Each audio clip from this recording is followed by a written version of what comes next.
Hi, I'm Richard Maraj, Senior Minister at Unity of Phoenix Spiritual Center, and I want to thank you for visiting our website and for tuning in to today's message. If you feel inspired by today's talk, I really encourage you to make a donation by hitting that button below and making a contribution to this ministry. It'll allow us to continue these messages online and to do the great work we do here at Unity of Phoenix, which is to inspire people to live better lives. So thanks for tuning in, thanks for your support, and we hope to see you at a Sunday real soon. All right. Morning again, everyone. And a shout out to everybody who tunes in and watches us online. So how many people enjoy being happy? Anybody enjoy being happy? How many people like being sad? How many people like laughing? How many people like crying? How many people like Fridays? How many people like Mondays? So I want you to think about your life as it stands right now and ask you, what would make your life better right now? What would need to change for it to be better? What would need to be different?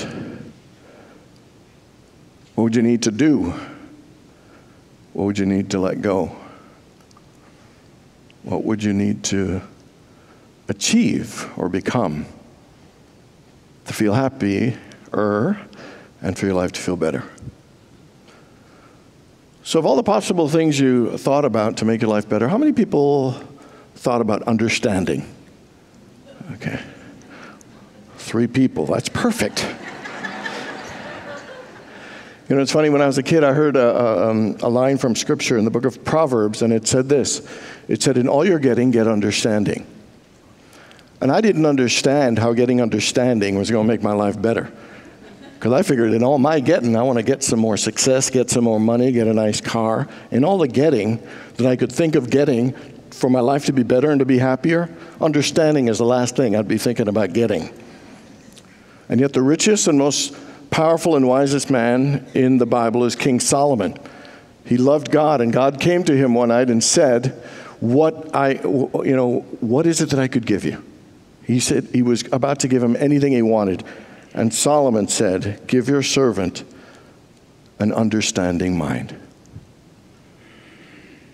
And God ended up not only giving him an understanding mind to discern the truth, but he also gave him wealth and honors and all great things. And so the question is, why did he ask for understanding? And how would understanding help make our lives better? And the fact is that when there is understanding of ourselves, of how life works and others, life tends to be easier and smoother and more effective. When we don't understand things, if you don't understand how to drive a stick shift, and if you don't understand, how to work a certain piece of machinery, it's not going to be very effective for you. When you don't understand yourself, when you don't understand how life works, guess what? It creates a lot of frustration and upset, and you feel like you're bumping up against a wall and you can't find a way to break through. The truth is that when there is understanding, there tends to be clarity, and we see life the way it is. Our relationships are better, our attitudes better, our outlook's better, our decision-making is better.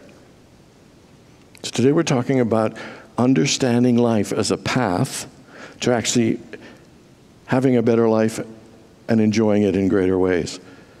So we're in the second of a 3-week series on Broadway musicals, and Craig is choosing the songs. Last week he chose The Impossible Dream from the Mall of La Mancha, and today he chose And the World Goes Round from New York, New York, sung by Liza Minnelli. It was in 1977. And the thing I like about it is it gives some really basic fundamentals of how life works that we sometimes overlook and sometimes don't really quite understand. And here's what some of the words say. It says, sometimes you're happy and sometimes you're sad, but the world goes round. And sometimes you lose every nickel you had, but the world goes round. Sometimes your dreams get broken in pieces, but that doesn't matter at all. Take it from me, there's still more to be. A summer, winter, spring, and fall. And what it's really saying is in life, there are happy and sad times. There are ups and downs. that there are likes and dislikes, there's smooth sailing, and there's also rough waters and struggles, that there are rainy days, there are sunny days, and the world goes round. That life itself has a variety of different types of experiences, and some are harder, some are easier, some are more enjoyable, some are less enjoyable. But life is a great and wonderful thing, but part of what makes it great and wonderful is that there are a variety of different types of experiences. Jesus said in this life there'll be trials and tribulations. That a part of this life experience is that there are going to be some challenges, there are going to be some difficulties, and they're all a part of the human experience. How many people like mountains? How many people like valleys? Well, we live in one, we should. And so I think that's, but most of us just like mountaintop experiences. But do you know what? There wouldn't be a mountain without a valley. And there aren't valleys without mountains. And the fact is that in life, there are certain contrasting experiences that actually help us like certain other experiences. Like in July, when it's 115 degrees, I think because it is 115 degrees in July, it makes me really love it when it's 80 degrees in November. And, you know, the fact is, life is a smorgasbord of different types of feelings and experiences, and they're all worthwhile, and they're all are what makes the world go round and our whole experience. But instead of understanding that, do you know what instead of embracing the highs and lows and ebbs and flows of life, instead of seeing all the different experiences as adding to the texture and richness of the life experience, what we do is we only like the things we like. We only want to be happy. We only want it to be sunshiny. You know, we only want the victories. We only want the triumphs. We only want those things. And then we reject the whole other side that doesn't feel as good. And we're actually rejecting and fighting against an equally important part of life. And so we fight against how life is. We resist it. We deny it. We reject it. We hate it. We complain about it. And then we develop an idea of how we think life really should be, which really sets us up to fail. You know, the Buddhists say the most suffering that happens in life is we create it by being too attached of how we think life ought to be. And constantly wishing in every moment that life was different than it is now. Hating the way it is now and thinking it should be other than the way it is. That causes us more pain than anything else. I'll tell you, we human beings are not easy to please. We constantly wish things were different, people were different. We're constantly thinking things shouldn't be the way they are. You know, like gas prices shouldn't be so high. The weather shouldn't be so hot. People shouldn't drive so fast. Children shouldn't be so rude. The Cardinals shouldn't be so bad. But so we got a thing for everything. You know, when we're young, we think, we complain that we're too young. We get old, we complain we're too old. It's too hot, it's too cold. You know, we're too thin, we're too heavy. You know, we have got something too tall, too short. We complain that we have no family. And then we complain that we do have family. And so my point is constantly fighting against how life is instead of understanding that the whole tapestry and experience of life has highs and lows, and that's just how life is. And it's what makes life wonderful, but we resist it. We hate it, we complain about it, we reject it, and that's what causes us more suffering than anything else. Just understanding how life is actually begins to make it easier, more pleasant, and more enjoyable. So the question I want to ask is, how do we enjoy the ride as the world goes round? And what is it, and how is understanding going to help us? The first thing that understanding can help us do is to do the thing that brings us the most peace, and that is acceptance. In the big book, I think it's page 417, it says, acceptance is the answer to every problem I have today. Because constantly we're always thinking that life is wrong, that life is bad, that life is all messed up. But you know what? Life just is the way life is. And instead of fighting against it, acceptance, you know what it does? It brings peace. It helps us stop the drama and the judging and the resistance. And sometimes we think acceptance means we're giving up or we don't want to change or improve or get better. But no, it's just giving up the resistance and the inner struggle and the inner stress that we often create for ourselves. Let me give you an example. Here's something I'm having a hard time accepting, and that is the fact that my hair is thinning and it's receding. and it's bothering me a lot. I'm struggling with it. Certain hairs are abandoning my scalp, no longer wanting to be in relationship with my scalp, and it's bothering me. It's not right. I've had thick, curly hair, wavy hair my whole life. I wanted to keep it all the way through the journey, but it's not happening. And I'm not only upset and think it's wrong and unfair, I'm slightly embarrassed about it. I mean, seriously, I look at myself and think, this isn't right. So here's my point. The fact and reality is my hair is getting thinner. But who created the embarrassment, the anger, the frustration, the judgment that it's wrong or bad? Are you getting my point? So what in your life has happened or is happening that you're resisting, that you're judging or hating? See, acceptance realizes it's happened, and it lowers the level of peace so we could actually handle it and experience it in a healthier and greater way. You know, the thing about acceptance is it doesn't mean we don't take action. In fact, when we have acceptance, we actually take healthier and better action because we're more prepared and we're not using that energy to hate it and dislike it. Then that actually helps us to be more present to it. See, I have choices. I could use Rogaine. I could try the comb over. You know? I can do affirmations. I have plenty of hair and plenty to spare. My hair is full, thick, and abundant. Each and every day, in each and every way, my hair is getting better and better and better.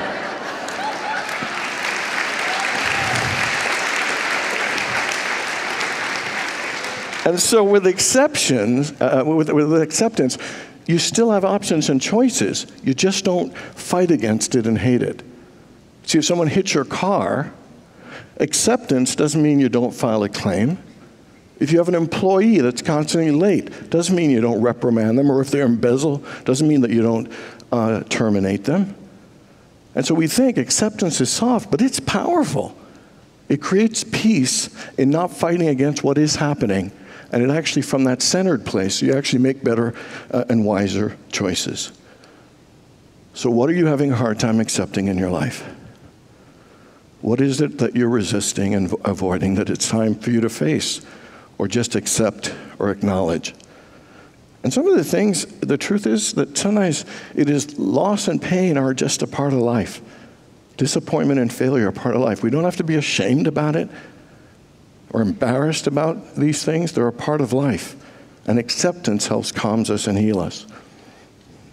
A couple of years ago, I went to see Bruce Springsteen in concert for the sole reason that every time I see that guy perform, that bad boy looks like he's having fun. He puts everything he's got into his concert. He plays for like 4 hours. I mean, it's incredible. So I went and enjoyed the concert. It was amazing. And a bit after, you know, in his autobiography and some interviews, he shared that he suffered with depression for years. But he's had like an entire year or two where he could barely get out of bed, that he struggled with these things. He also shared that he had a really difficult relationship with his dad, that in his adult life, his father never said, "I love you," to him. His father died in 1998 and once tried to say the words, but he literally couldn't get it out. His father just didn't have it in him to say it. He did, but he just couldn't get it out. And the point I'm trying to make here is it's good being Bruce Springsteen. When your nickname is the boss, and that you're rocking and singing and giving thousands and millions of people joy and still rocking it out at almost 70 years old, that's a pretty good life. But as a part of his life also is the pain and the struggle that he has with depression, is the pain and struggle that he has had with his dad. And those things are never easy. And in some strange way, do you know, it actually inspired him to write his most famous song. He was 24 years old, and it's Born to Run. And some of it is some of the reflection of his pain with his own dad. Life isn't easy for anyone. But as a part of even the greatest life that we could admire, everyone has pain. And the most important thing for us to do is to understand it's a part of life. Jesus said, In this life, there'll be trials and tribulations. He said it. It's a part of the deal. And acceptance is a way to just calm ourselves from not fighting, hating, judging, and resisting, because that sucks our life energy out, and it's hard to be present, to enjoy, and to make wise decisions in handling these things better.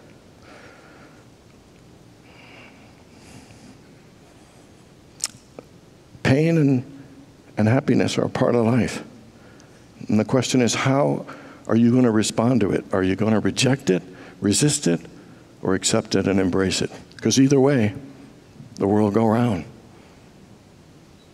The second thing I want to talk about is that, going through these tough experiences, where it says in Scripture, yea, though I walk through the valley of the shadow of death, I shall fear no evil, for God is with me, for thou art with me. The walking through valleys are not easy. We all have valleys to walk through that are dark, that sometimes we don't know how the outcome's going to turn, things that aren't easy. Sometimes standing up for our truth isn't easy. Sometimes forgiving and letting go of the past isn't easy. None of these things are simple and easy, but yea, though I walk through the valley of the shadow of death, I shall fear no evil, for God is with me, for thou art with me. And it's important for us to remember that as scary and challenging as those roads are that we have to face and those experiences, that God is with us. Here's what it says in the book of John, 1 John chapter 4, verse 4. You are of God, little children, and have overcome them, because greater is he who is in you than he who is in the world. Other scriptures say God has not given you a spirit of fear, but a spirit of power, love, and self-discipline. Philippians says, I can do all things through God who strengthens me. And again, Jesus said, in this life there will be trials and tribulations, but be of good cheer, for I've overcome the world. So whatever valley you're walking through, know that you are greater than it. You are greater than this. That God is with you, and with God you can do all things.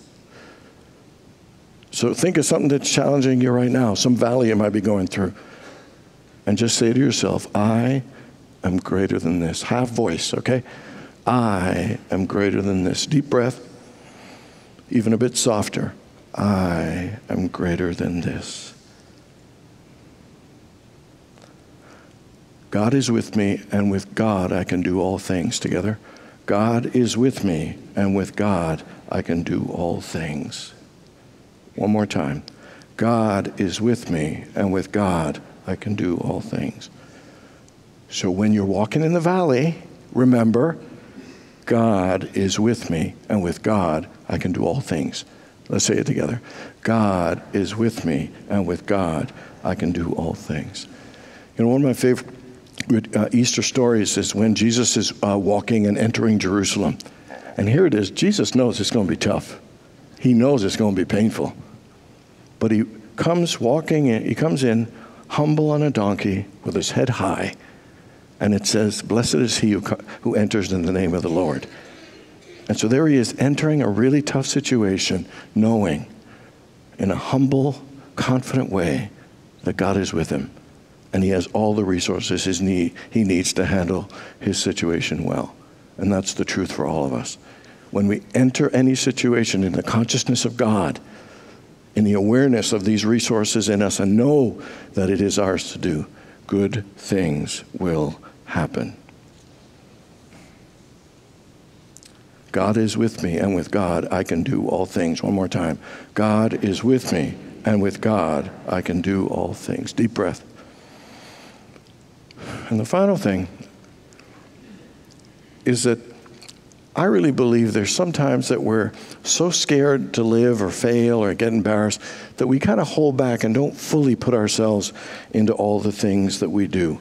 Sometimes we live very tentatively and cautiously, afraid to go full in, to open our hearts fully to love, or to go after our goals and dreams with everything that we have. And the fact is, one of the things that when we find acceptance and understanding of how life is, and when we realize that we have it in us to move through that valley and that power to get through, that it allows us to live wholeheartedly instead of living tentatively. So I ask you, where in your life are you holding back? Where in your life, are you scared to speak up or stand up or live your truth. I mean, where in your life, are you not, living in the way that you want to live? Where in your life are you not, sharing the authentic truth of who you really are and what it is that you want? Anybody heard that expression, we're spiritual beings having a human experience? Anybody have that? But sometimes I think we're spiritual beings trying to avoid a human experience because we don't like to feel pain or sadness. Last Friday I went to see A Star Is Born. Anybody see A Star Is Born? So at the end, I'm tearing up. I got tears here. My friend that I'm with, she's crying a lot. And I'm tearing up. And I want to bawl. But I bite my teeth because I don't want to cry in front of her. I don't want to cry in public. Partly because, I don't know, there's a part of me just holds back. And the other part is I ugly cry. And that wouldn't be good for anybody. Seriously. It's not pretty. It really is not. And the funny thing is, I remember when I used to be at home alone and something would move me, even by myself, I would bite my teeth and not let myself cry. I would say I've made slight progress. I do cry alone better now. But I still have some areas. And the point I'm making is, where in your heart do you have a place where you just shut it down a little bit?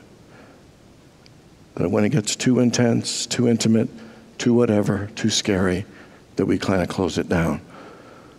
And the fact is, if we want to live as full a life, we need to live wholeheartedly. That we need to be willing to risk ourselves. And I know it isn't easy. And so here are 3 things I think we can do. Number 1, to live life more fully is to be more present in the now. The Buddhists call it mindfulness. Woody Allen once said that life works best when you show up. And it sounds silly, but sometimes we're in our bodies, but we're not there. We are there talking to someone, but we're really not there. We're at our job, but we're not fully there. The being present to the moment, regardless of what that moment is one of the healthiest things we do to feel more alive and more engaged. Life is made up of moments, and the more we check out, we miss life. The second one is to use fully and enjoy what you've got right now. There's a wonderful parable called the parable of talents. I love it. I use it like all the time. Master gives 5, 3, and 1 talents to the servants, and the first 2 use it, invest it, and double it.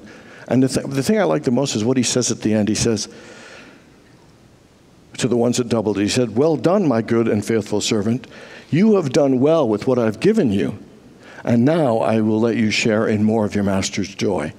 And what the point of it is, they took what they had, they used it, they enjoyed it, they didn't judge it, they didn't complain about it, they fully invested themselves in it. And then, because they used it so well, the master said, "You can have more." See, most of the time, we don't use what we have, we keep chasing what we don't have, and then life is a struggle. But when you appreciate what you have and use it right here today, rejoice in it, share it, and celebrate it, it will actually start expanding your level of joy. So how much are you enjoying your life right now? How much are you putting into your relationship right now? How much are you taking care of your health and yourself right now? Because the more we invest and do that good and celebrate it, it will expand. We will feel more alive. A friend, he did some medical tests, and his blood pressure and all his numbers weren't very good. And then what he decided, and this is like, I call it the success cycle. He started working on his health. He started walking 5 miles every morning for months and months, started feeling good. And then about 8 or 9 months or a year after taking care of his body, he met the woman of his dreams. So first he was feeling good, then he started feeling really good after he met her, and then opened a space, and then he got his dream job. So then he was feeling really, really, really good. And the point I'm making is, when you take care of one area of your life and do it well and invest yourself in it, guess what? It will ripple to another area and another area of your life. But you have to be fully engaged and fully invested. And the last thing I think that's important for us to do is to realize these lives aren't going to last forever. Our spirits might be eternal, but we have a limited shelf life in these bodies. And I don't say that to sound negative, but I say it to inspire us to realize, cherish what we have. Utilize it, because we never know. You know, I love my brothers and sisters, and as we get older, we actually talk about it. Like, hey, while we have time, let's travel and see each other more, because you never know how long it's going to last. That all the things we get to do and experience in life, you know, it's not going to last, so cherish it, enjoy it, appreciate it, celebrate it. You know, I love doing this deal. It's such a smoking fun thing. I treasure and appreciate this every single Sunday. It's a great deal.